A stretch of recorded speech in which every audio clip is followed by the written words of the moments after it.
The rain comes down in sheets, turning the jungle floor into a slick, sucking mud that grabs at our boots like it wants to keep us here forever. I'm standing on a small rise in the middle of the Kualau Mountains on Oahu, the heart of the Lightning Academy's training area, watching a new class of soldiers struggle through a patrol. They're soaked through, ruck sagging, faces smeared with dirt and exhaustion. As a sergeant and cadre instructor for the Jungle Operations training course, I call out corrections. Quiet, precise, no yelling. Slow down. Feel the ground before you step. The jungle doesn't care how fast you want to go. I feel that familiar mix surging through me, power and responsibility. Power because I know exactly how to break them down and build them back up, how to push them to the edge without sending them over. Responsibility because one wrong call, one overlooked detail, and someone could get seriously hurt or worse. These kids trust me with their lives in this green hell, and I take that dead serious. But as I watch them, I see ghosts. That kid in the back, slipping on a root and cursing under his breath, that was me years ago. Wide-eyed, cocky, thinking I was tough because I had run a few marathons back home. I remember the humidity hitting like a wall, the way the vines seem to reach out and snag your weapon, the constant wet that never let up. I was a private then, fresh out of basic, slotted into the 25th Infantry Division, Tropic Lightning, and voluntold for JOTC because someone thought I needed seasoning. Standing here now, in the same rainforest that almost broke me, I realize this whole story is a confession. I wasn't always this calm, collected instructor. I was weak once. I cried in the dark. I almost quit. And the jungle didn't care. It just kept coming, relentless, until I either adapted or got spit out. That's why I'm writing this. Not for glory or some war story bullshit, but because every time a new class shows up, wide-eyed at the edge of the East Range training complex, I see my old self in them. And I need to confess, the man who stands in front of them now, the one they call Sergeant with a mix of fear and respect, was forged in the same fire they're about to walk through. This is the story of how a scared kid from the mainland became the guy who sends others into the green, knowing exactly how much it hurts and why it's worth it. Everyone back home thinks Hawaii is heaven on earth. Postcards show turquoise water, perfect waves, palm trees swaying over white sand beaches. Tourists fly in, rent convertibles, sip Mai Tais at sunset, and post filtered photos with captions like, "Living the Dream." They hike to waterfalls, snorkel with sea turtles, and complain only when the Wi-Fi at the resort is slow. They never see the places we go. The Jungle Operations training course is held deep in the Ko'olau and Waianae mountain ranges, places the tour buses don't reach. Here, the rainforest is thick, dark, and alive in a way that feels almost hostile. The canopy blocks most of the sunlight, so even at noon it feels like perpetual dusk.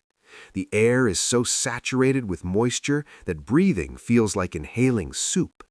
Your uniform never dries. It just goes from soaked to damp and back again. Mold grows on everything, boots, rucksacks, the inside of your weapon if you don't fight it every single day. The ground doesn't forgive mistakes. One wrong step and you're sliding down a muddy slope into a ravine full of wait-a-minute vines that tear at your skin and snag your gear. Feral pigs crash through the underbrush at night, sounding like an enemy patrol. Mosquitoes and centipedes the size of your finger find every exposed inch of skin. Leeches drop from leaves and burrow in before you feel them. And the rain, God, the rain, comes sideways, sudden and violent, turning trails into streams and streams into flash floods. To outsiders, Hawaii is escape. To us, it's confrontation. The jungle doesn't care about your rank, your toughness, or how many push-ups you can do. It strips away every illusion. It swallows noise, swallows light, swallows confidence. You feel small here, and the jungle wants you to know it. I learned early that the real enemy in JOTC isn't the opposing force in the exercises. It's the terrain itself. It tests whether you can move quietly, stay oriented, keep your gear functioning, And most important, keep your head when everything around you is designed to make you lose it. That's the axis this whole story turns on, the jungle as the ultimate equalizer. It broke me once, it forced me to rebuild, and now I bring others here on purpose, knowing exactly what it will do to them. Because paradise, seen from the inside of a soaked rucksack at O2 with 10 clicks still to go, looks a lot like hell. And sometimes hell is exactly where soldiers are forged. Here's the truth I don't say out loud when I'm standing in front of a new class. I was never the strongest, the fastest, or the toughest. I was just a regular guy from the Midwest who thought the Army would pay for college and maybe give me some stories to tell. I showed up to Schofield Barracks cocky because I could run a sub-40-minute 5-mile and bench my body weight. I thought that would matter here. It didn't. Within the first week of jungle school, the Rainforest exposed every crack in that facade. I was slow on the hills, clumsy with a machete, and terrible at reading the terrain. My ruck felt heavier than everyone else's, my boots blistered faster, and worst of all, I complained. Quietly at first, then louder in my head, then out loud to whoever would listen. I told myself I didn't belong here, that this course was insane, that real soldiers didn't need to play Rambo in some godforsaken jungle on a tropical island. There were nights I lay in my hooch, soaked, shivering even though the air was warm, listening to the rain hammer the poncho overhead, and I seriously considered ringing the bell. You know the one, the surrender bell they keep at the cadre tent. Walk up, ring it 3 times, and you're out. Truck ride back to the barracks, hot shower, dry bed, no more leeches. It sounded like mercy.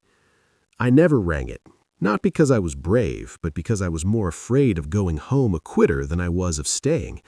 That's not noble, that's just fear wearing a different mask. So here's my first confession. Everything I demand from these soldiers now, silence on the move, attention to detail, refusing to quit when every cell in your body screams for relief, I once failed at miserably. I was the weak link more than once. I was the guy who slowed the patrol, who forgot to camo his shiny gear, who let exhaustion turn into carelessness. I pushed them so hard because I know exactly how fragile resolve can be. I've felt it crack inside me. And I know that if no one had pushed me past that breaking point, if the cadre back then had gone easy, if the jungle had let up even a little, I might have quit. And if I'd quit, I wouldn't be standing here today. The central question of this whole story is simple. How does a weak, scared, complaining private become the sergeant who willingly puts others through the same suffering? Was I forged or just lucky? Did the jungle make me stronger, or did it just weed out the parts of me that couldn't survive? I still don't have a clean answer. But watching these new faces struggle through the mud I once crawled through, I know one thing for sure. I owe them the truth about where I came from. Because if they think I was born this way, calm, competent, unbreakable, they'll hate themselves for not measuring up. They need to know I was them, and that the only difference between the kid who almost quit and the man teaching them now is that I stayed one more day, then one more, until staying became who I was. We stepped off the bus at the East Range Training Complex just after dawn, a ragged line of 32 soldiers clutching orders that all read the same. Jungle Operations Training Course, 25th ID. The air smelled like wet earth and aviation fuel from the nearby helipad. Cadre and starched jungle fatigues and boonie hats were already waiting, arms crossed, faces blank. The first thing they did was take our names. Not literally, they still used last names, but everything that made us individuals disappeared in the first hour. We lined up on a gravel parade square while a master sergeant with a voice like gravel walked the ranks with electric clippers. Buzz, buzz, buzz. Hair rained onto our boots. The kid next to me, a surfer from California who'd shown up with a man bun, stared at the pile of blonde strands on the ground like he'd just lost a limb. Then came the gear issue. Same rucks for everyone, same ponchos, same load-bearing equipment, same jungle boots that would blister every foot the same way. They handed us dog tags, but we were already numbers, roster spots, patrol positions, fire team assignments. My civilian identity, college dropout, part-time bartender, guy who thought he was in decent shape, evaporated faster than sweat in the humidity. The clash hit hardest when they made us empty our pockets. Wallet photos, lucky coins, that half pack of smokes I'd hidden, everything went into a Ziploc bag labeled with your name and locked in a footlocker you wouldn't see for weeks. Nothing from the outside world comes into the jungle, the cadre said. It distracts you, and distraction gets people killed. I remember standing there in the chow line that first evening, tray in hand, looking around at 31 other shaved heads in identical uniforms and realizing I couldn't pick myself out in a mirror anymore. The Army had done this on purpose, of course. Strip away the ego, the quirks, the illusions of individuality, and rebuild you as part of something bigger. But knowing the theory didn't make it easier. That night, lying on the top bunk in a canvas tent that already smelled like mildew, I felt the first real panic. Who was I, if not the guy with the long hair and the smart mouth back home? If not the one with plans and playlists and a phone full of contacts? The jungle outside the tent flap was already whispering, bugs droning, rain starting to patter on the canvas, and I understood for the first time that this place wasn't just hard. It was designed to erase you first, then see what grew back in its place. By lights out, I wasn't a person anymore. I was just private roster number 17. And the worst part of me was relieved to stop pretending I was ready for what came next. 32 of us started.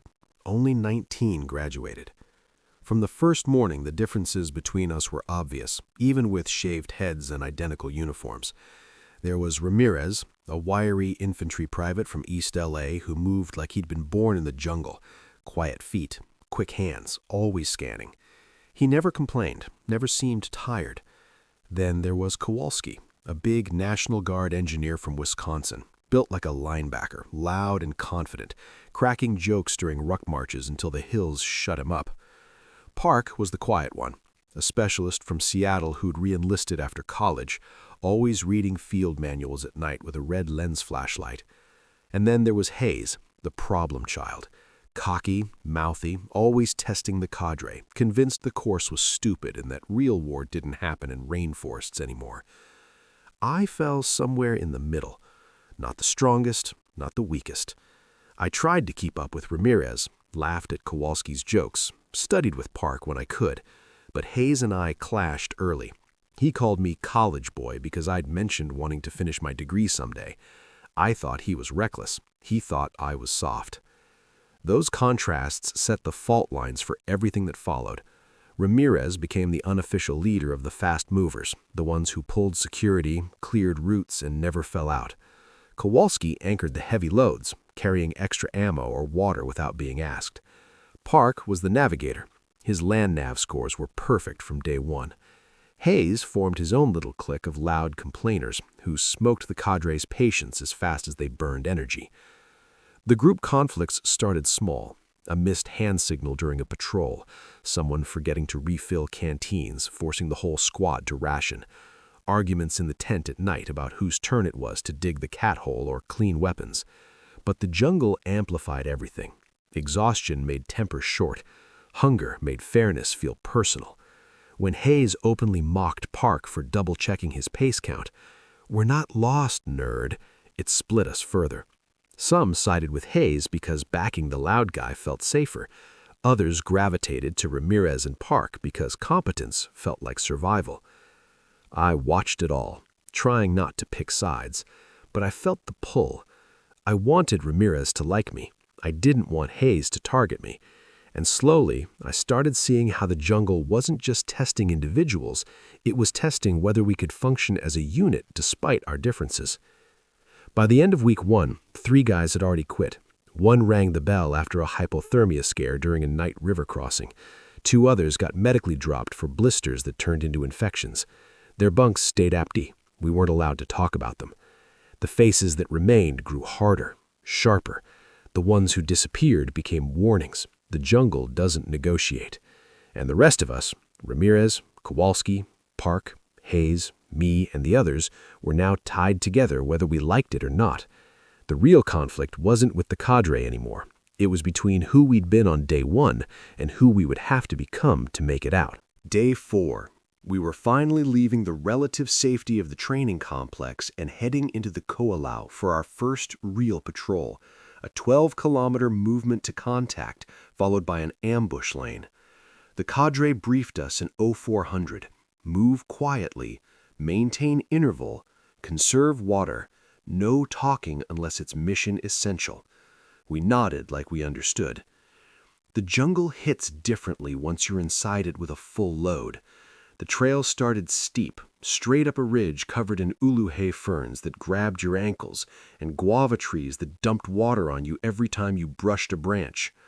Our rucks weighed 85 to 90 pounds. Weapon, ammo, 3 days' rations, 2 full canteens, poncho, extra socks, machete, the works.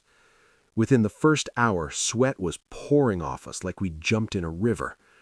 The cadre had drilled the basics into us: move slow and deliberate, place each foot carefully, keep noise discipline. Ramirez led point like it was natural. I was third in the file. We practiced jungle walking, rolling the foot from heel to toe, feeling for twigs before committing weight. It worked until the slope got steeper and the mud got deeper. Water discipline was the real killer. The rule was simple: sip, don't guzzle. 1 canteen had to last until the next resupply point. The humidity tricked your body into thinking you weren't thirsty until suddenly you were. I remember watching Kowalski tilt his canteen back too early, taking big gulps. Hayes did the same. I tried to follow the rule, but by kilometer 6, my mouth felt like cotton and my head was pounding. Then came the mistake that cost everyone. Hayes, somewhere in the middle of the file, stepped on a rotten branch hidden under leaves. Crack, like a rifle shot. Birds exploded out of the canopy. The whole patrol froze. Seconds later, the cadre enemy force triggered the ambush early. Claymores, blanks but loud as hell, went off on both flanks. Smoke grenades popped. The instructors in ghillie suits started screaming, "Bang, bang, you're dead," and tagging guys with laser pointers. We failed the lane spectacularly. Half the patrol died in the first 10 seconds because we bunched up. The other half got killed trying to break contact because we couldn't find cover in the thick vegetation fast enough. When it was over, we lay in the mud, chests heaving, while the lead instructor, a quiet staff sergeant named Alvarez, walked the kill zone and pointed out every error. He didn't yell, he just asked questions. Who made the noise that compromised the patrol? Hayes raised his hand, defiant. What did that cost the rest of you? Silence. How much water did you drink before the ambush? Kowalski and Hayes again. Now you're dehydrated and combat ineffective before the fight even started. The punishment was collective. We had to low crawl back to the rally point, 400 meters through waist-deep mud, rucks on our backs. It took hours. Blisters opened, shoulders burned. No one talked. That night, refilling canteens at a trickle of a stream, I realized the jungle's first real lesson. Your individual mistakes don't just hurt you, they hurt everyone. One loud step, one extra gulp of water, and the whole team pays. The Rainforest doesn't care about excuses or who's toughest. It punishes the group for the weakest discipline. We learned to move quieter after that. We learned to sip water like it was gold. And we started watching each other more carefully, not just for safety, because survival here wasn't individual anymore. It was shared. It was the end of week 2. We'd just finished a 20-kilometer night movement through some of the nastiest terrain I've ever seen. Straight down a ridge, across a waist-deep stream 3 times, then back up the other side in pitch black. Rain had been falling steady for 6 hours. My ruck was soaked and felt like it weighed 120 pounds instead of 90. Every step was a negotiation with mud that wanted to steal my boots. We finally hit the objective rally point around 0330, set up a hasted perimeter, and collapsed under poncho hooches in pairs. I was paired with Park. He passed out almost immediately. soft snoring under the sound of rain drumming on nylon. I couldn't sleep. My body was done. Calves cramped so hard I had to bite my poncho liner to keep from groaning. Blisters on both heels had popped hours ago and were now raw meat rubbing against wet socks. My shoulders felt permanently dislocated, but the physical stuff I could have handled. It was the mental collapse that scared me. Lying there in the dark, listening to the jungle breathe around us, drips falling from leaves, something large moving far off in the brush, the constant insect hum, I started doing the math. How many more weeks? How many more nights like this? What was the point? I wasn't some future ranger or special forces guy. I was just a regular infantryman who'd raised my hand for jungle school because my platoon sergeant said it would look good on my NCOER. Now I was paying for that ambition with every ounce of me.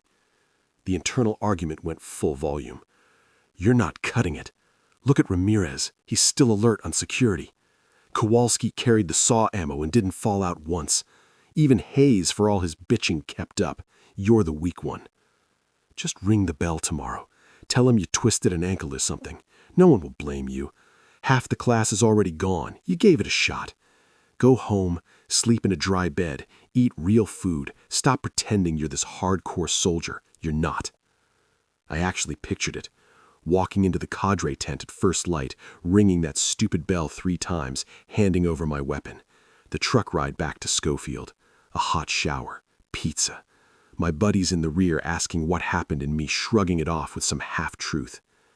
For the first time in my life, quitting felt like the smart choice, the safe choice, the merciful choice. Tears came then, hot, silent, mixing with the rain on my face. I wasn't crying from pain. I was crying because I could feel my will cracking, and I hated myself for it. I'd always thought I was tougher than this. Turns out I wasn't. Park stirred next to me. In the dim green glow of my watch, I saw him watching me. "You good?" he whispered. I lied. "Yeah, just cold." He was quiet for a minute, then said, "Everybody thinks about it. Doesn't mean you will." I didn't answer, but his words stuck. Everybody, not just me. Dawn came gray and wet, rebelly at 0500. I got up, laced my boots over the bloody socks, shouldered my ruck, and moved out with the patrol. I didn't ring the bell that day, or the next. But that night under the poncho hooch was the closest I ever came. The jungle had found my limit and pushed one step past it. And somehow, on the other side of that darkness, I was still walking. The first time I saw Staff Sergeant Alvarez in action, I hated him. He was the lead cadre for our cycle, mid-30s, lean, dark eyes that missed nothing. While the other instructors barked orders and smoked us for every minor infraction, Alvarez barely raised his voice. He'd just stand there in his faded jungle fatigues, watching a patrol move through the brush, then quietly say, "Stop. Tell me what you just did wrong." And you'd realize you'd made 3 fatal mistakes you didn't even know were mistakes. No yelling, no push-ups in the mud, just cold, precise correction. It was worse than screaming somehow. Yelling you can tune out. That calm voice cut straight through your ego and left you exposed. We called him the ghost behind his back. He'd appear out of nowhere on a lane, materializing from the foliage like he'd grown there. One minute you're congratulating yourself on a clean movement, the next he's 10 feet away asking why your point man's weapon was unsafe during a danger area crossing.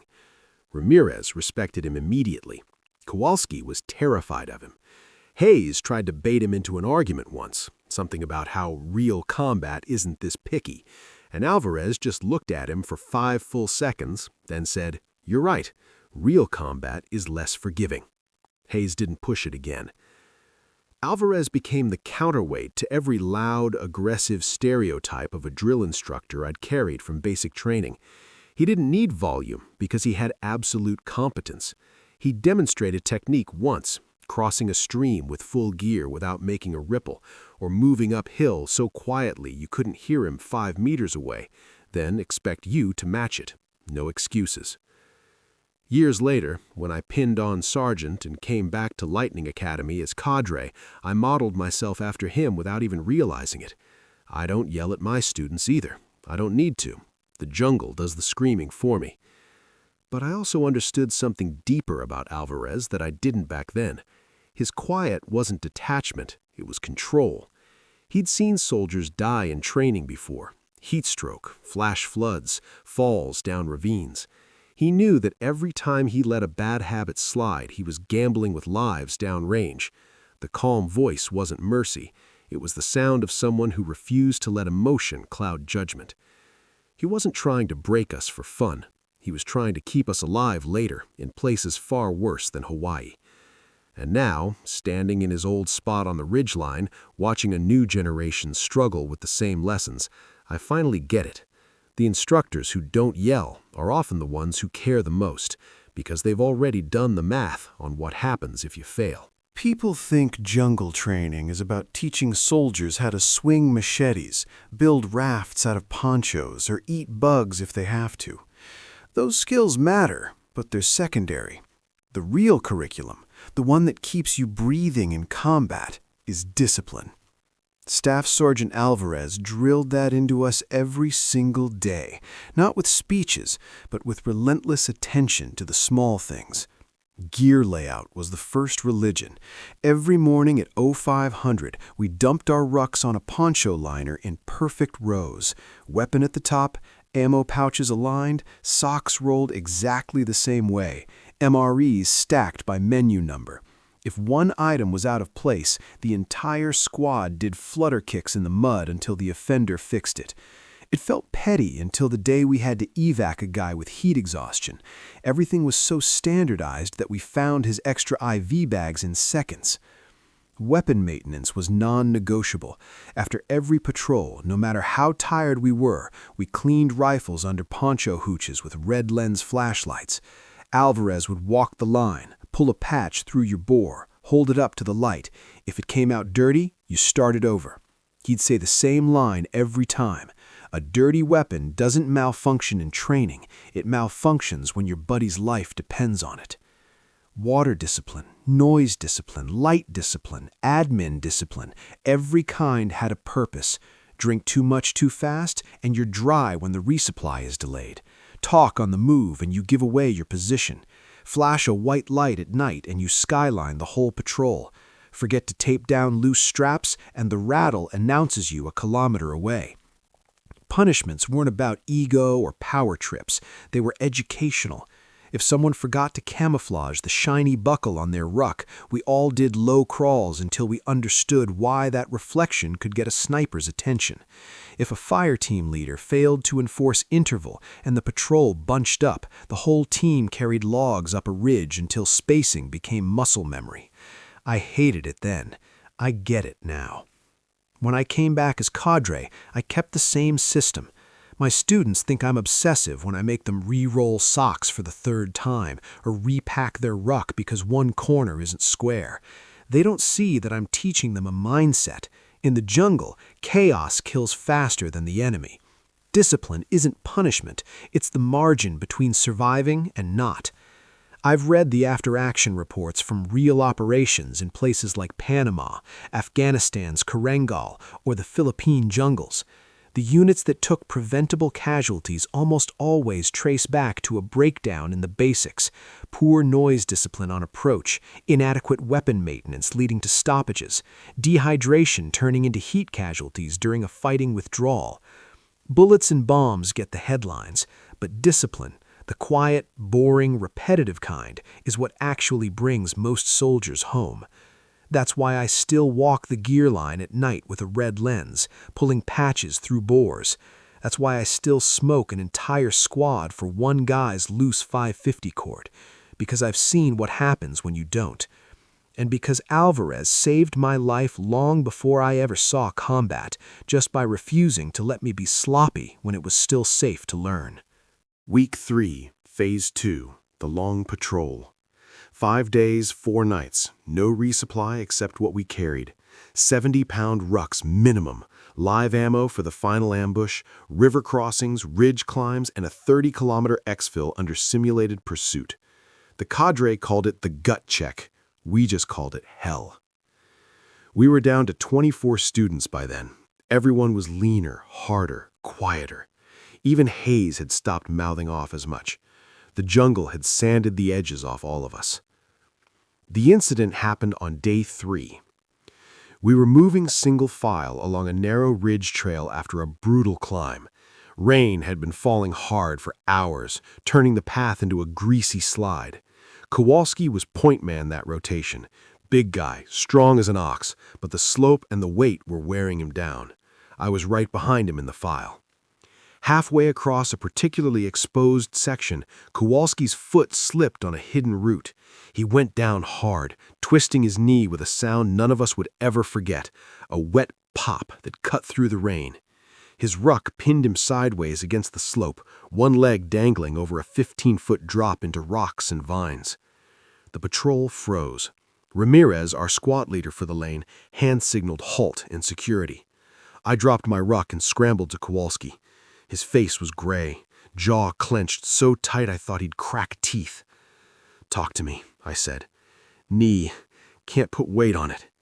He tried to stand anyway, collapsed immediately. The pain made him vomit over the side of the trail. Alvarez appeared, because of course he did, stepping out of the brush like he'd been waiting for this exact moment. He assessed in seconds. Possible torn ACL or MCL, no way Kowalski was walking out under his own power. We were still 2 days from the scheduled extract point. This was the line we all knew existed but never wanted to see. The point where training stops being training and becomes a real emergency. Push too hard and you destroy someone. Pull back too soon and you rob the rest of the class of the growth that comes from solving real problems. Alvarez didn't hesitate. He called for the litter build. We cut saplings with machetes, lashed them with 550 cord, used ponchos for the carry surface. 4-man teams rotating every 10 minutes. We turned a 5-day patrol into a 6-day medevac evolution, carrying Kowalski the remaining 18 kilometers over 2 ridges and 1 chest-deep river. It was brutal. The litter bearers fell out from exhaustion. Blisters became open wounds. Rucks got heavier with every step because morale was leaking out of us. A few guys started whispering that we should have called for a helicopter insert. Real world, you'd medevac immediately. But this was JOTC. The point was to force us to solve it with what we had. Kowalski made it out. Surgery confirmed torn meniscus and MCL. He was medically dropped from the course but recovered fully and later deployed twice. That night, after we finally hit the extract point and loaded Kowalski onto the truck, I watched the remaining 23 of us sitting in silence around the rally point. No one celebrated finishing the lane. We were all thinking the same thing. That could have been any of us. And we were starting to understand that the cadre walked a razor's edge every day. Push hard enough to forge us, but not so hard we broke irreparably. For the first time, I saw Alvarez differently. Not as the cold, unflinching ghost, but as the guy who had to make the call on when enough was enough. He'd chosen to let us carry Kowalski out instead of quitting the lane early. Risky, but it taught us more about teamwork, endurance, and leadership than any perfect patrol ever could. That incident cracked something open in me. I stopped seeing the cadre as adversaries trying to fail us. I started seeing them as guardians keeping us just inside the red line, close enough to real danger that we grew, far enough that we survived to use it later. And somewhere in those 6 days of carrying a wounded brother through the mud, I began to understand why someone would voluntarily come back and do this job to others. Because the line between training and destruction is thin, but walking it correctly saves lives long after the jungle is just a memory. It happened on a routine movement that shouldn't have been anything special. Week 4, Day 2 of the final field phase. We were exfilling after a successful raid lane. Spirits high for once. 19 of us left, feeling like we might actually earn the patch. The route back to the patrol base was a steep downhill trail through swordgrass and loose volcanic soil, slick from overnight rain. I was assistant patrol leader, walking near the front with Ramirez. We'd just crested the ridge and started the descent when my boot caught an exposed ohia root hidden under leaves. Simple trip. Happens 10 times a day in the jungle. Except this time my full weight came down wrong. My left leg stayed planted while the rest of me twisted forward. I felt the knee hyperextend, then something inside tear with a sensation like a rubber band snapping. Pain exploded. white-hot, nauseating. I went down face first into the mud, ruck driving me deeper. The patrol halted instantly. Ramirez was at my side in seconds. "You good?" I tried to play it off. "I just rolled it. Give me a minute." I stood. The knee buckled immediately. Weight on it was impossible. The joint felt loose, like it wasn't connected anymore. I hopped a few steps on my good leg, sweat pouring, trying to breathe through the pain. No way I was walking the remaining 8 kilometers like this. Alvarez materialized, assessed, and radioed the safety vehicle. Diagnosis in the field? Likely ACL tear, possible meniscus damage. I was done. Medical drop. Course over. They loaded me onto a litter for the carry to the nearest logging road where a Humvee could reach us. As 4 of my classmates hoisted me up, I felt the shame hit harder than the injury. Kowalski had torn his knee weeks earlier, and we'd carried him out as a team evolution. This was just me being clumsy. No heroic story, just a stupid fall on a trail we'd walked a dozen times. The ride back to the training complex was quiet. I stared out the window at the jungle sliding past, a patch of green I'd fought so hard to earn, now slipping away because my body had failed me. The medics at Tripler Army Hospital confirmed it later. Complete ACL rupture, partial meniscus tear. Surgery required. 6 to 9 months recovery. No graduation. No jungle expert tab. Lying in the barracks that night, alone while the rest of the class was still out in the field, I understood what real defeat felt like. Not quitting. Worse, being forcibly removed when you still had fight left in you. The knee would heal. The failure wouldn't. I'd come so close, survived everything the jungle threw at me, only to be taken out by one root on a downhill slope. I didn't cry. I just stared at the ceiling and replayed the moment over and over, wondering if there was anything I could have done differently. The answer was no. Sometimes the body breaks before the will does. And for the first time, I hated the jungle, not for being hard, but for being indifferent. They carried me out on the litter to the logging road, loaded me into the Humvee, and just like that, I was gone. The jungle swallowed the patrol again as the vehicle pulled away. 19 silhouettes disappearing into the green, moving on without me. Back at Schofield Barracks, the rear detachment NCO put me in a temporary billet with the other drops and holds, guys waiting for surgery, profiles, or reassignment. Most of them were from different courses or units, strangers with their own stories of failure. We nodded at each other in the chow hall, but nobody really talked. There was an unspoken rule: don't ask why someone's here. I watched the days tick by on the wall calendar while my knee swelled and throbbed under ice packs. The rest of my class was still out there, finishing the long patrol, the night ambushes, the final 40-kilometer ruck to the graduation point. I knew their schedule by heart. While they were low-crawling through razor grass at 02 a.m., I was hobbling to the microwave for midnight ramen. While they were eating cold MREs under poncho hooches, I was in the DFAC choosing between Salisbury steak and grilled chicken. Every time I scrolled through my phone and saw a Tropic Lightning Unit post, some generic training in paradise photo with soldiers in the background, I scanned the faces, looking for Ramirez, Park, or even Hayes. I never spotted them, but I knew they were still in it, moving forward, earning it. The self-loathing was constant. I told myself it was just bad luck, a route, a slip. Anyone could have gone down the same way, but that didn't stop the voice in my head. You weren't strong enough. Your body quit on you. You didn't deserve to finish anyway. I felt like a fraud wearing the unit patch. Guys in the barracks would ask, "You coming from JOTC?" And I'd mumble something about an injury. They'd nod sympathetically, but I could feel the unspoken judgment. Another one who couldn't hack it. The isolation was the worst part. For weeks in the jungle, everything hurt, but at least we all hurt together. Misery was shared currency. Now I was alone with mine.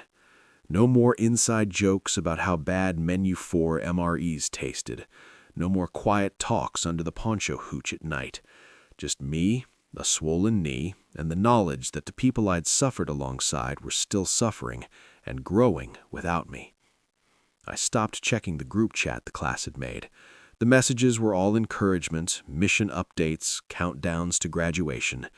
I couldn't stand reading them. One night, about 2 weeks after the injury, I crutched my way to the PX, bought a six-pack, and sat on the barracks steps drinking alone.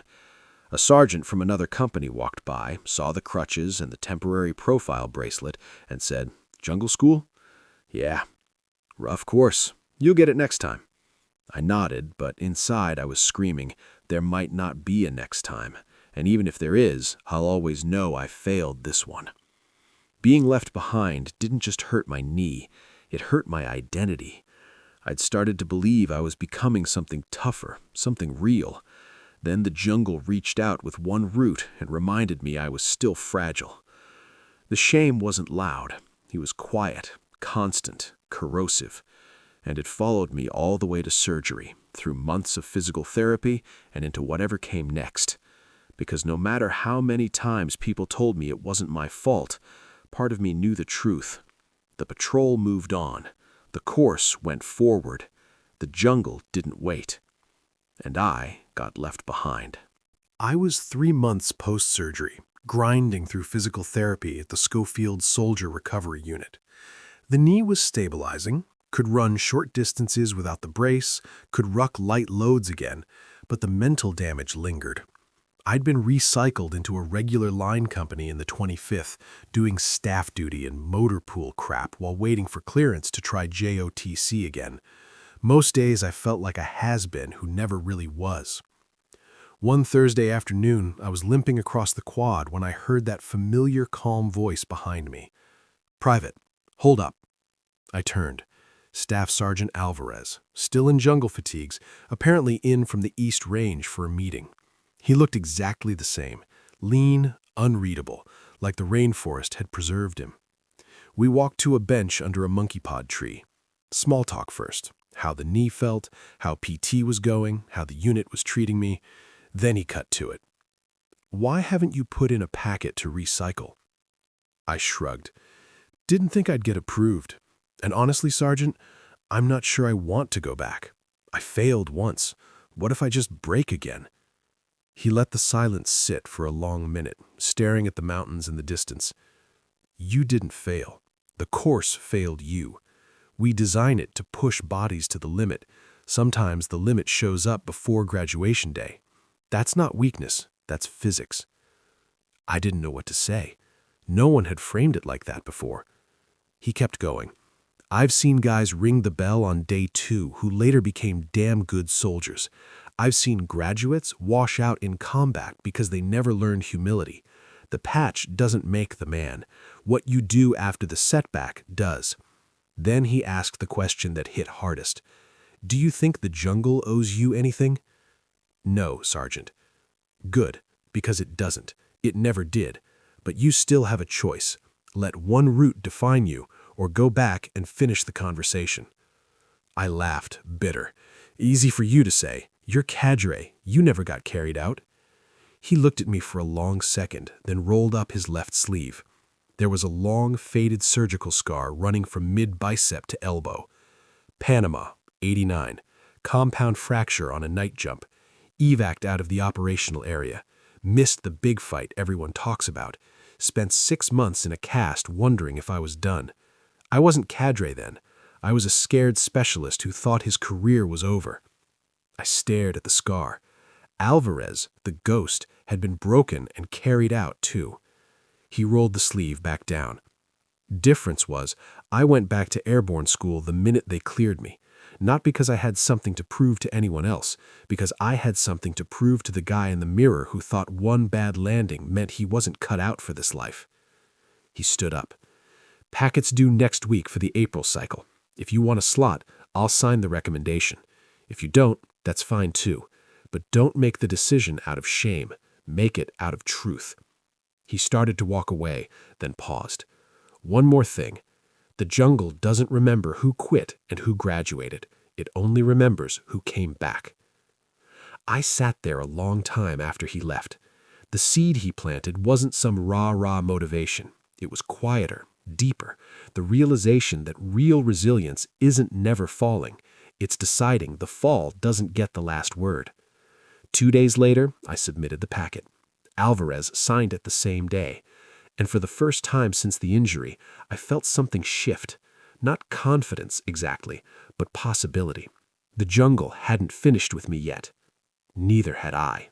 April cycle. 8 months after the injury. I stepped off the bus at the East Range Training Complex for the second time. Same gravel square, same wet earth smell, same cadre waiting with crossed arms. But everything felt different. My knee was cleared for full duty, but it still ached on the cold mornings and clicked when I went downstairs. The scar was a thick pink line. I had a slight limp when I was tired. Physically, I wasn't the same kid who'd shown up the first time. Mentally, I was starting from somewhere below zero, carrying the weight of knowing exactly how bad this could get. The new class had 30 fresh faces. I knew none of them. Ramirez, Park, and the others from my original cycle had graduated, gotten their tabs, moved on to units or deployments. I was the only recycle. That made me both an anomaly and a ghost story, the guy who'd blown his knee and come crawling back. The cadre treated me differently too. Alvarez was still lead instructor. He gave me a nod on day 1, no speech, no special treatment, but I caught him watching me closer during the first ruck, testing whether the leg would hold. It didn't at first. The old blisters reopened, the knee swelled after the first long movement. I fell out of a patrol on day 3. Not dramatically, just couldn't keep pace on a steep climb. The humiliation was fresh, like the jungle was laughing at me for thinking I could rewrite the ending. But this time, I recovered faster.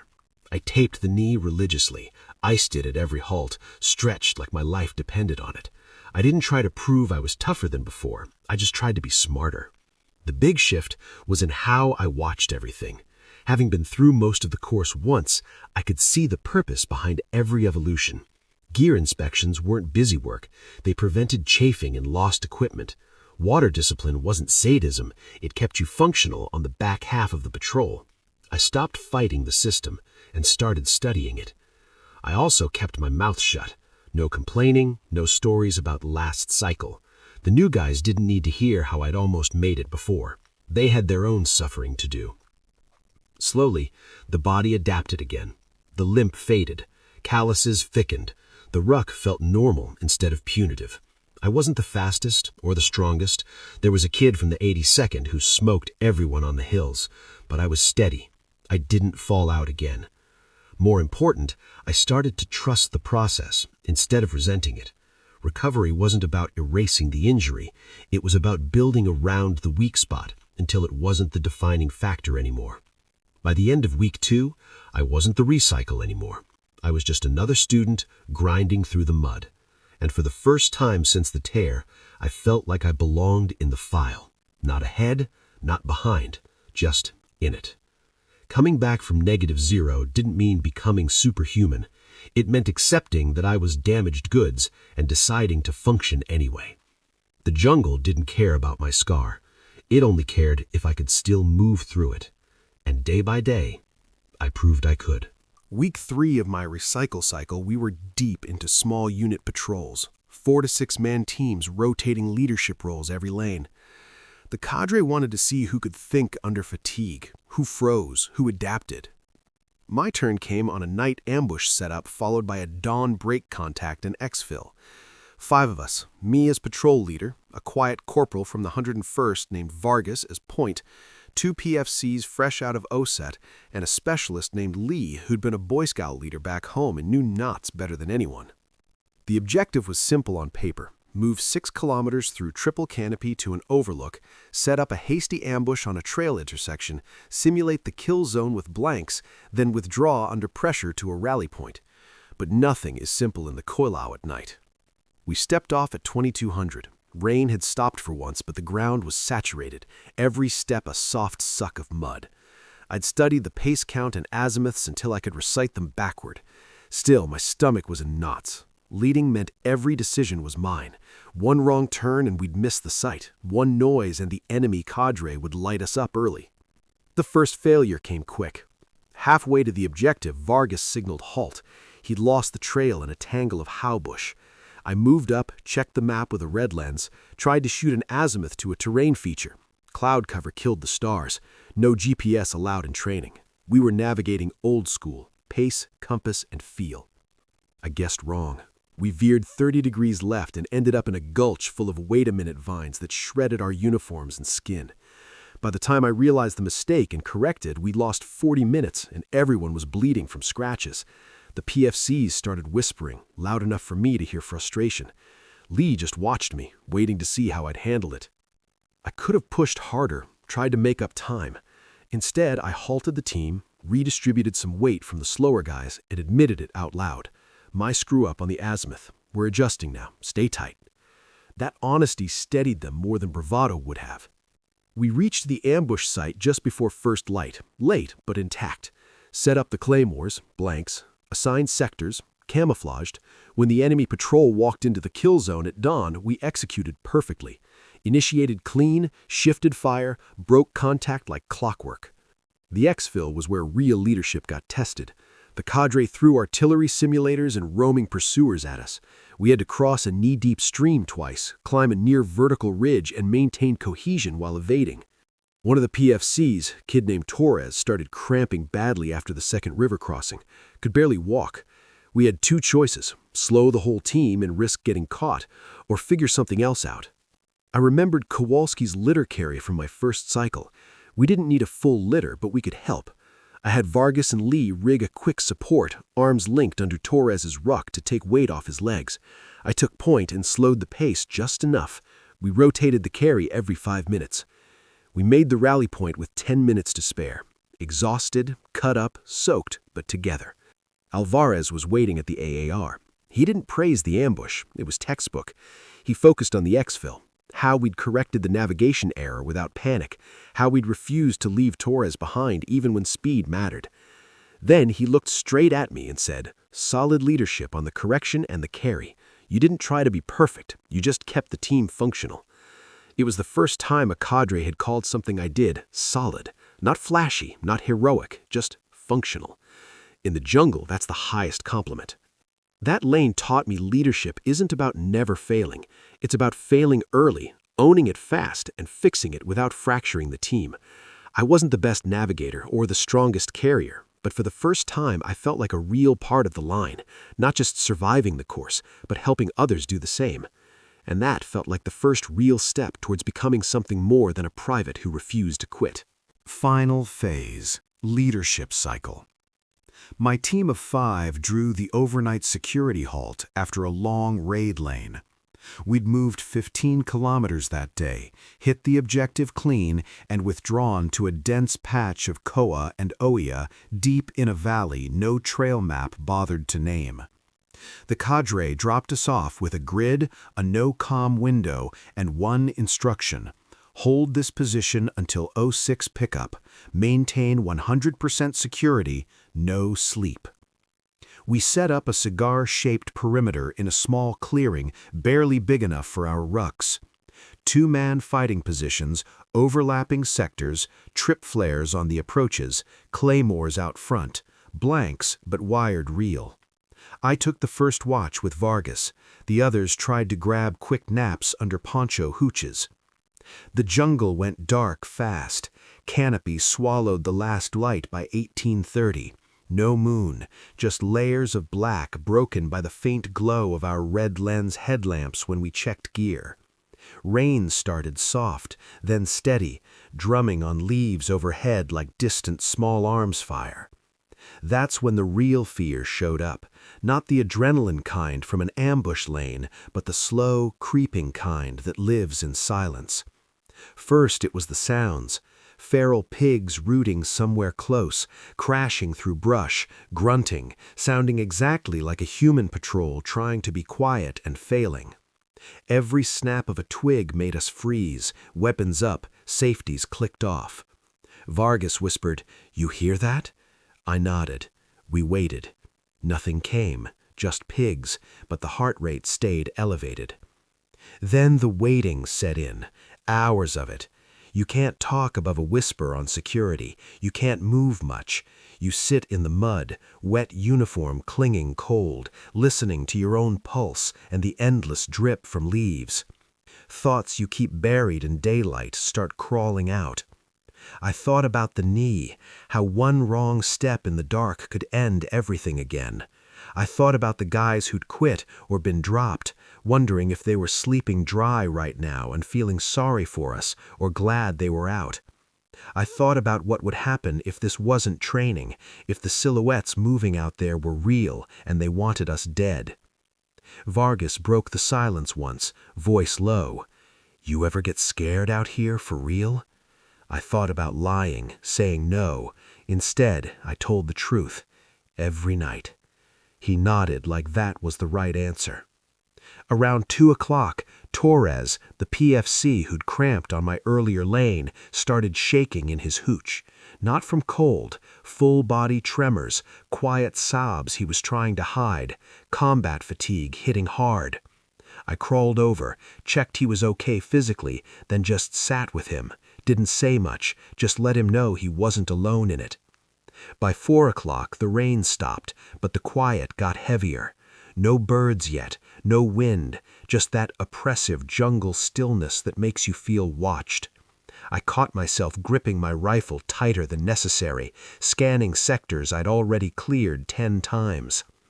That night there were no bangs, no yelling cadre, no simulated casualties, just 5 of us in a tiny perimeter holding back the dark and everything it carried. And I realized the deepest fear wasn't dying or getting hurt, it was facing how small you really are out here, how much of survival depends on things you can't control, weather, terrain, luck, other people's discipline. All the training, all the toughness, and still you're just a wet, tired human waiting for dawn. When the sun finally filtered gray through the canopy at 5:30, we were all still awake, still alert, still intact. The pickup truck's engine sound in the distance felt like mercy. Alvarez did the AAR later that morning. He didn't ask about tactics or flare placement. He asked how we handled the night, how we kept each other steady when there was nothing to fight but our own heads. I told him the truth. We just stayed together, watched each other's sectors when one guy started fading, talked quiet when someone needed it, refused to let the dark win. He nodded once. That's the point. The jungle at night with no shots fired is the hardest lane we run because it forces you to face yourself when there's nowhere to hide. That night didn't make us heroes. It just showed us we could sit in the fear and still do the job. And for soldiers, sometimes that's everything. Graduation day for the Jungle Operations Training Course isn't what civilians imagine. There's no parade field, no band playing, no families pinning anything on your chest. No one claps when you cross a finish line. It just ends. Our final evolution was a 40-kilometer ruck march from the deepest part of the East Range back to the training complex. Full load, no resupply, starting at 02 so we'd hit the gate around noon. 19 of us stepped off in 2 files under headlamps. By kilometer 25, the sun was up, the humidity was crushing, and the knee I'd rebuilt was screaming. No one talked much. We just walked, one boot in front of the other, through valleys and over ridges we'd come to hate and, strangely, respect. We lost 2 more that morning. One guy got severe heat stroke and had to be medevaced by truck. Another simply sat down on the side of the trail at kilometer 32, took off his ruck, and said he was done. No drama. He didn't ring a bell. There wasn't one out there. He just quit quietly, and the cadre marked his name off the roster. 17 of us staggered through the final gate at 13:17. Mud-caked, blistered, uniforms shredded, eyes hollow. The cadre were waiting in a loose semicircle. No smiles, no congratulations. Alvarez stepped forward, looked us over, and said, "Course complete. Clean your weapons, turn in training ammo, and get on the bus." That was it. We sat on our rucks in the gravel while the armorer inspected rifles. No one cheered. A couple guys laughed from sheer exhaustion, the kind of laugh that's half a sob. Vargas handed out the last warm canteen and we passed it around like it was champagne. Someone cracked a lame joke about finally getting to eat hot food. Mostly we just stared at the ground, processing the fact that it was over. Later that afternoon, back at Schofield, they handed us our certificates and the coveted Jungle Expert tab, a small black and green rectangle with a machete and the word jungle on it. We pinned them on in a classroom with folding chairs. A major gave a short speech about how we were now part of a small fraternity, how the skills would save lives downrange. We applauded, politely, because we were too tired to do anything else. Then we scattered. Some guys had flights home that night. Others reported straight back to their units. I ran into Torres in the PX the next day buying new boots. We nodded, said, "Good job," and went our separate ways. Looking back at the roster later, I counted the names. 30 started my cycle, counting the recycles. 17 finished. The others were gone. Some voluntary, some medical, some performance drops. I thought about the empty bunks, the faces I'd shared poncho hooches with who weren't there at the end. No one talked about them much. The Army just moves on. The emotions were mixed, tangled. Pride, yes, I'd come back from the injury and finished what I started. Relief that the suffering was over, but also a quiet grief. The jungle had taken something from all of us, illusions, softness, certainty, and given something back, but not without cost. And there was no victory lap to make it feel clean. We didn't win anything that day. We just survived long enough for the course to let us go. And in the silence after the certificates were handed out, I think we all understood. Graduation wasn't a celebration. It was permission to leave the jungle behind, carrying everything it had carved into us. 6 months after graduation, I got the orders, selected for promotion to sergeant, and a follow-on assignment back to Lightning Academy as cadre for the Jungle Operations Training Course. Same island, same rainforest, same mud. But I wasn't the same guy stepping off the bus this time. I flew in from the mainland on a red-eye, landed at Hickam, and took the familiar drive up the H2 to Schofield. The mountains looked exactly like I remembered, lush, green, indifferent. But where I used to feel dread in my gut, now there was something quieter, recognition. My first day on the job, I walked the East Range alone before the new class arrived. Same gravel square where we'd gotten haircuts, same ridges we'd cursed on ruck marches, same stream crossings that had swallowed boots and pride. I stood on the ridge where Kowalski had gone down in my first cycle, where I'd torn my knee in the second. The jungle hadn't changed. It didn't care that I'd earned the tab or pinned on stripes. It was still waiting to test whoever came next. But I had changed. The kid who'd shown up wide-eyed and cocky was gone. So was the broken private on crutches, convinced one injury defined him. In their place was a sergeant who understood exactly how fragile soldiers are when they arrive and how resilient they can become if you guide them right. I saw it in small things. The way I packed my ruck now, methodical, no wasted space, everything taped down before I even thought about noise. The way I read terrain, not just for navigation, but for what it would do to a tired soldier's mind. The way I could look at a new class lining up for gear issue and already spot the ones who'd struggle with humidity, the ones who'd mouth off, the ones who'd quietly carry extra weight for someone else. Alvarez was still there, promoted to sergeant first class now, running the whole show. He pulled me aside after my in-brief. "You ready for this side of it?" I thought about the question. Ready to put others through the same suffering? Ready to watch some quit, some break, some rise? Ready to walk that thin line again, but this time holding the map? "Yeah, I think I am." He nodded. "Good, because they're not here for easy. They're here because their units need soldiers who can operate when everything's against them. We don't owe them comfort, we owe them competence." That first cycle as cadre, I stood on the same rise where I'd once watched my own class struggle. Now I was the one calling quiet corrections. Slow down, feel the ground. The jungle doesn't reward hurry. And when I looked at their soaked, mud-smeared faces, I saw my old self staring back, scared, stubborn, unsure. But this time I knew something they didn't yet, that if they stayed one more day, then one more, the jungle would give them back a version of themselves they didn't know existed. Hawaii the second time wasn't paradise or hell anymore. It was just home ground, familiar pain, known tests. From the other side of the ridgeline with sergeant stripes and scars, I finally saw it clearly. The rainforest doesn't change you by being kind or cruel. It changes you by refusing to lie about who you are. And now my job was to stand in it, speak that same unforgiving truth to the next group, and help them become men who could carry it forward. The view was the same. The man looking at it wasn't. Most people, once they finally escape the mud and the humidity and the endless rain of JOTC, swear they'll never voluntarily go back. They get their tab, tell the stories, and move on to drier assignments. Fort Carson, Fort Drum, anywhere with seasons that aren't just wet and wetter. When I told my buddies in the battalion that I'd put in a packet to come back as cadre, they looked at me like I'd lost my mind. "You've already done it twice, once broken, once whole," one of them said over beers at the Schofield bowling alley. "Why the hell would you sign up to live there again?"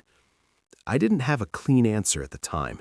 I told them the standard line, good for promotion points, chance to teach, give back, but that wasn't the real reason. The real reason came to me one night during my first cycle as cadre, standing watch over a new class on their first overnight security halt. I was walking the perimeter, red lens checking positions, when I realized I wasn't anxious anymore. The jungle sounds, the pigs, the dripping leaves, the distant coqui frogs didn't set my pulse racing like they used to. They felt familiar, almost comforting. I'd chosen to come back because the rainforest was the only place that had ever told me the full truth about myself. Out there, with no distractions, no rank insulation yet, no escape, I'd met every version of me.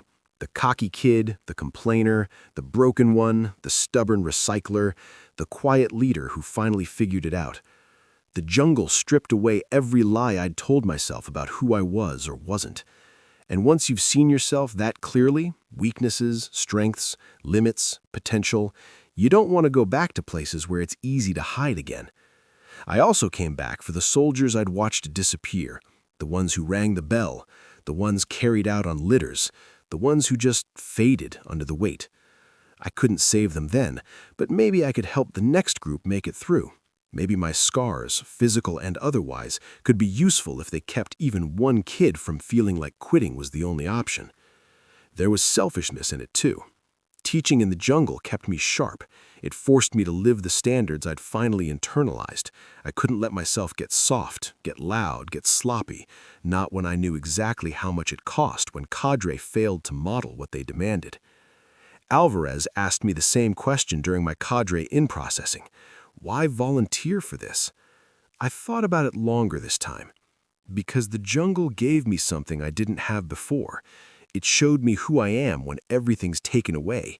And now I want to stand in the same place and help others find that for themselves, even if they hate me for it. He smiled, the rare kind that actually reached his eyes. That's the right reason. So I came back. Not for the tab, I already had it. Not for the stories, I'd lived them. I came back because the jungle had unfinished business with new soldiers, and I understood the language it spoke better than most. I chose to return because some places break you open once, and after that, you either run from them forever, or you go back to help others survive the opening. Every time I put on the jungle fatigues now, I feel both of them inside me. There's the private, the one who was terrified of the dark, who cried under a poncho hooch, who almost rang the bell, who got carried out on a litter with a blown knee. That kid is still there, raw and exposed, whispering reminders of how quickly everything can fall apart. Then there's the sergeant, the one who stands on the ridgeline calling corrections in a calm voice, who makes soldiers low crawl through mud for a single loose strap, who watches them hit the same walls he once hit and refuses to let them quit too early. That man feels distant from the kid, almost like a different person wearing the same name tape. They coexist in the same uniform, and most days they're at war. The private wants to go easy sometimes. When I see a new student shaking from exhaustion at 03, face pressed into the mud during a smoke session, the private remembers how that felt and wants to call it off. He wants to say, "It's enough, let them rest." He knows how thin the line is between breaking and breaking through. The sergeant shuts him down. He knows mercy in the moment can become casualty later. He's read the reports from real jungles, soldiers who died because someone let a bad habit slide in training. The sergeant tells the private, "You don't get to make the call based on how you felt. You make it based on what they'll need when it's real." Some nights, after a particularly brutal lane where half the class looks shell-shocked, I sit in the cadre tent cleaning my rifle and feel the private winning. Guilt creeps in. Am I turning into the monster I used to hate? Am I pushing them because it's necessary or because I need to prove something? The ethics of this job are brutal. We deliberately create suffering. We take sleep, food, comfort, pride. We watch grown men cry and do nothing to stop it. We know some will leave scarred in ways that don't show on an X-ray. And we do it anyway. Because the alternative, sending underprepared soldiers into worse places, is unthinkable. Alvarez told me once, over coffee in the cadre hooch, "You'll never feel clean doing this job. The ones who do are dangerous. The ones who lose sleep over it are the ones I trust." I lose sleep. I replay every call. Did I push that kid with heat exhaustion too far before pulling him? Did I let that sloppy patrol slide when I shouldn't have? Did I miss the signs someone was about to ring the bell? The two men in the uniform argue constantly. The private keeps me human. The sergeant keeps them alive. The only peace I've found is this. I don't have to choose between them. I need both. The private's memory of pain makes me careful. The sergeant's refusal to compromise makes me effective. As long as they keep fighting each other inside me, I know I'm still on the right side of the line. Because the day one of them wins completely is the day I become either too soft to prepare them or too cruel to deserve the trust they put in me. 2 men, 1 uniform. No truce. Just balance. Cadre life has one unspoken rule. If the class doesn't hate you at least a little, you're not doing your job. They don't teach that in any leadership course. It's something you learn the hard way, cycle after cycle, watching soldiers glare at you across the rally point after you've just smoked them for an hour because one guy forgot to tape his dog tags. I've been called every name under the sun. Quietly, of course, because they know better than to say it to my face. Tyrant, sadist, robot. I've seen the looks when I pull a patch through a dirty bore and send the whole squad back to square one. I've heard the whispers in the tents at night. Sergeant doesn't give a damn about us. They're wrong. I care more than they can imagine. That's why I don't give a damn about being liked. My philosophy is simple, and it's the same one Alvarez passed down. Comfort is the enemy of readiness. If I let them slide on the small things, noise discipline, gear accountability, water conservation, they'll feel good today and die tomorrow. If I let them sleep an extra hour when they're supposed to be on security, they'll think I'm the cool sergeant, and some unit downrange will pay for it when those same soldiers fall asleep on post in a real ambush. So I teach them to hate the standard instead of me. I stay calm, consistent, impossible to satisfy. I don't raise my voice because anger is personal. Corrections are professional. When I make the whole patrol low crawl 300 meters because the point man skylined himself on a ridge, I do it without emotion. Not because I enjoy it, God no, but because the lesson has to stick deeper than resentment. The tightrope is real. Push too far and you break spirits unnecessarily. Go too easy and you send them out half-trained. I've seen both kinds of cadre. The screamers who get off on power burn guys out and create cynics. The soft ones who want to be buddies produce soldiers who think war is fair. I try to walk the middle, demanding without being demeaning, strict without being cruel. I praise quietly when it's earned, a nod, a good correction in the AAR. I correct publicly and immediately when it's not. And I never forget that every soldier in front of me is someone's kid, someone's spouse, someone's best friend. There are nights I lie awake in the cadre tent listening to the rain and wonder if I got the balance right that day.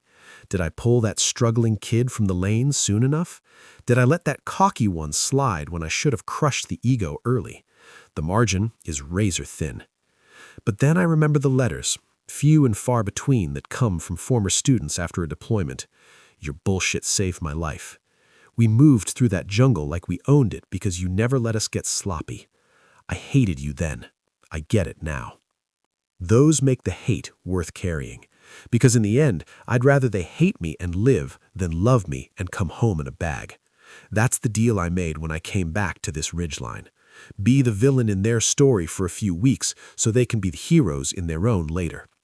The jungle taught me how fragile life is out here. My job is to teach them the same, before it's too late and the lesson is permanent. So I keep walking the line. Calm voice, high standard, no apologies. They can hate me all they want, as long as they stay alive to do it. Third cycle is cadre. The class lined up on the gravel for first formation. 32 new faces, shaved heads, identical uniforms, same mix of cocky and nervous I'd seen a dozen times before. Then I saw him. Roster number 14, Private First Class Ellis. Mid-20s, lean, Midwest pale, eyes that flicked around too fast like he was waiting for the joke to be on him. Something about the way he stood, shoulders a little rounded, weight on the back foot, hit me like a punch I wasn't ready for. He looked exactly like I had on day one of my first cycle. Same hesitant half smile during the welcome brief, same quick glance at the mountains like he couldn't believe this was real, same way of gripping his ruck straps too tight. It wasn't just resemblance, it was reflection. Throughout the first week, the echoes kept coming. Ellis struggled with the humidity the way I had, face constantly red, breathing shallow on the hills. He was slow with the machete, clumsy on the downhills. During gear layout, he forgot to roll his socks the right way, twice, and took the smoke session without complaint, but I saw the shame in his eyes afterward, the same shame I'd carried. At night, I'd catch him sitting outside the tent, staring at nothing, the way I used to when I was calculating how many days until I could quit without looking like a total failure. He wasn't the weakest in the class. There were louder complainers, worse navigators, bigger discipline problems, but he was the one who mirrored me most, quietly doubting, privately fraying, trying hard to hide both. I found myself watching him closer than the others, not favoritism, the opposite. I was harder on him during inspections, quicker to correct his noise discipline, assigned him to the heaviest loads more often, because I knew exactly where unchecked doubt led. I'd lived it. The class noticed. A couple of the louder students started calling him Sergeant's pet project behind my back, half joke, half resentment. I let it slide.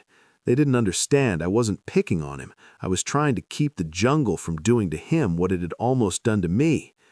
By week 2, Ellis was still in it, but barely. Dark circles, slower on patrols, the telltale blank stare that comes right before someone rings the bell. I'd seen it in the mirror once. And for the first time as cadre, I felt the old private inside me stirring, not just remembering, but aching, because Ellis wasn't just a student. He was the version of me that almost didn't make it, and I had no idea what to do with that. Mid-cycle, week 4, Ellis was hanging by a thread. He'd fallen out of 2 patrols in a row, heat exhaustion the first time, severe blisters the second. Medics cleared him to continue both times, but his pace was dragging the team down. The other students were starting to resent him. I heard the grumbling during chow. Why are we carrying his weight? The cadre team noticed too. In the staff tent that evening, the senior instructors held the usual progress review. Alvarez led it. Ellis, he said, dropping the roster sheet on the table. He's becoming a liability. Slowing lanes, affecting morale. Recommendation is to drop him. Performance. We've got precedent. The other sergeants nodded. It was the unwritten rule. If someone consistently drags the class below standard, you cut them early. Keeps the momentum for the rest, prevents bigger problems later. I'd seen it done before, even supported it on other students. But this time, I couldn't stay quiet. I disagree, I said. Every head turned. He's not quitting. He's not unsafe. He's just struggling in the exact ways a lot of us did.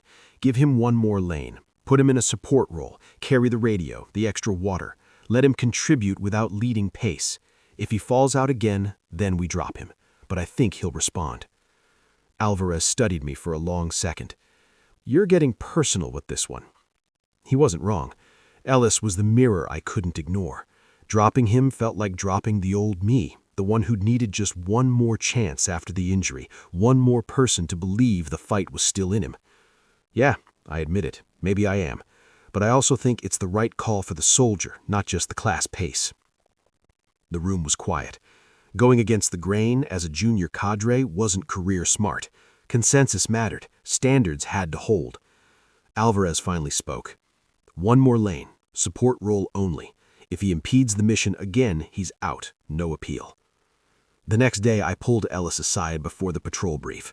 You're on radio and extra litter gear this lane. No point, no tail gunner. Just stay in the middle and keep up. One job. Don't quit on yourself today. He looked at me, really looked, and nodded.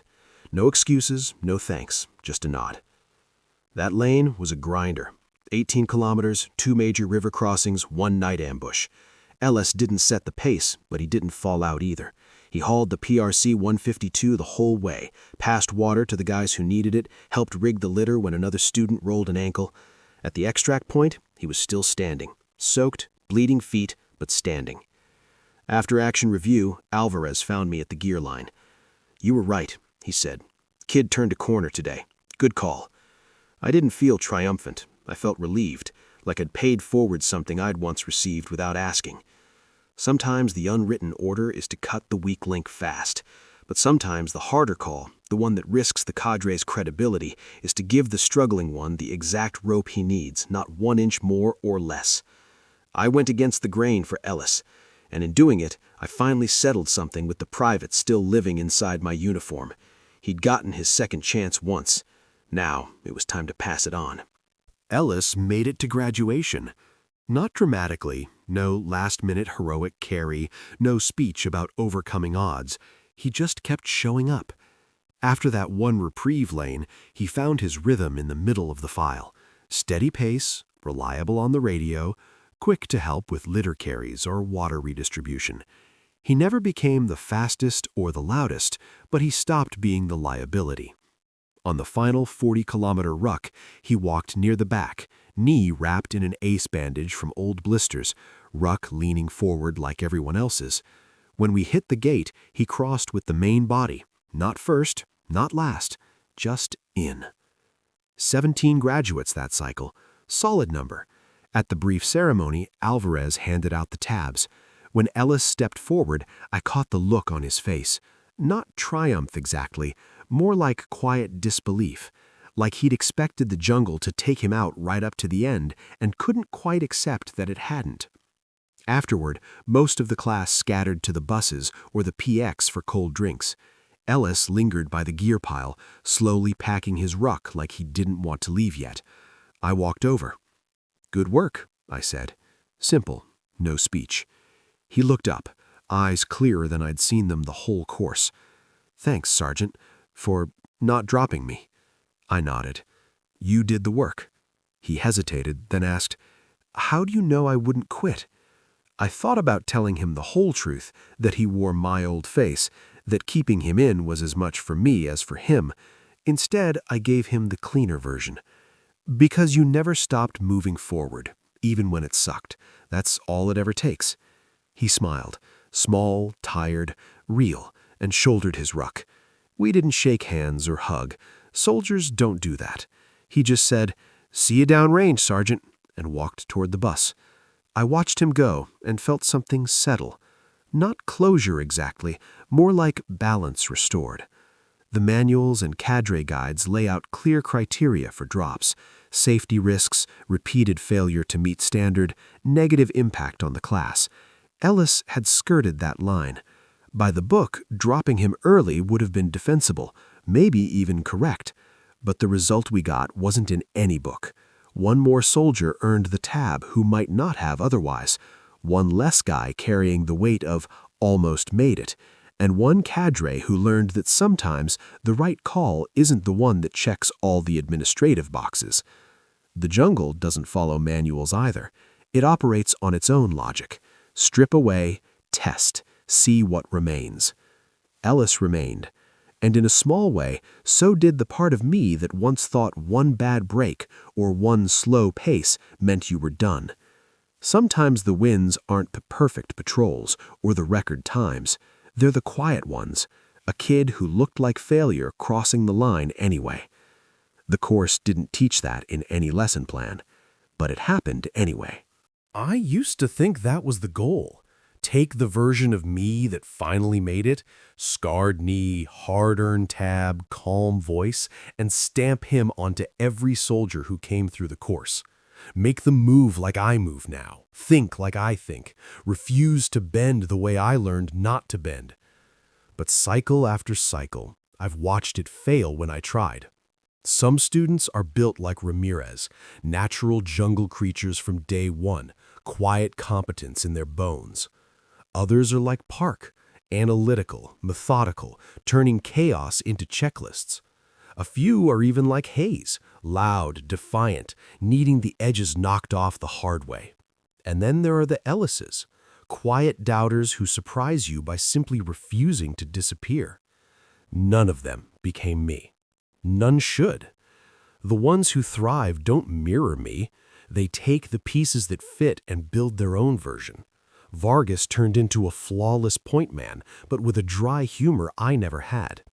Torres, the kid who cramped on my recycle lane, became a team leader who could motivate without yelling, something I still struggle with. Ellis wrote me a year later from a deployment in the Pacific.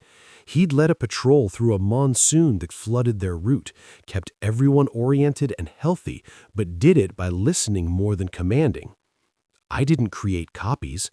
I just gave them the space to survive the stripping down process and rebuild on their own foundation. That's been the hardest lesson of this job, letting go of the ego that wants to see mini-me's walking out with the tab. The jungle doesn't produce replicas. It produces survivors, each one different, each one carrying something unique forward. My job isn't to manufacture sergeants like me. It's to make sure that whatever raw material walks in, cocky, quiet, loud, broken, brilliant, walks out stronger in its own shape. I didn't create copies of myself. Thank God for that, because the Army doesn't need more of me. It needs more of them.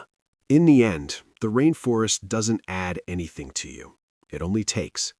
It takes your illusions of toughness. It takes your need to be the fastest, the loudest, the one who never complains. It takes your belief that comfort equals safety, that shortcuts don't cost, that quitting is always the worst option. It takes the parts of you that can't survive contact with reality. What's left when you're soaked, blistered, exhausted, staring at a ridge you still have to climb isn't prettier. It's not noble. It's just what's real. The core that was always there, hidden under civilian habits and untested confidence. Some people arrive with less fake to strip away. They move through faster. Others, like me, come layered in denial and have to bleed out every false piece slowly, painfully. But the jungle doesn't judge. It doesn't care where you started or how long it takes. It just keeps applying pressure. Rain, mud, weight, darkness, until everything artificial is gone. And if you stay long enough for the process to finish, what remains is enough. Not perfect, not unbreakable, just real. Enough to lead others. Enough to come back and stand on the same ridge. Enough to look at a new class of wide-eyed soldiers and know exactly what's coming for them. The Hawaiian jungle never made me a hero. It just removed everything that was preventing me from becoming a soldier. And for that, I'll keep returning until my time here is done. There's one thing I've never told a single class. Not in an AAR, not in a quiet moment after a lane, not even to Ellis when he asked how I knew he'd make it. I never say, I was you. Terrified, weak, ready to quit. And I'm standing here because someone didn't let me. I don't say it because it would shift the weight. It would make it about my story instead of theirs. It would give them permission to lean on my survival instead of finding their own. So I keep it locked away. I give them the standards, the corrections, the smoke sessions, the quiet nods when they get it right. I give them the jungle, full force. And I let them believe I was born this way, calm, competent, unbreakable. Because the truth would rob them of the hardest earned lesson, that ordinary, scared, doubting people can become the ones who stand on the ridge calling corrections. They need to discover that for themselves, just like I did.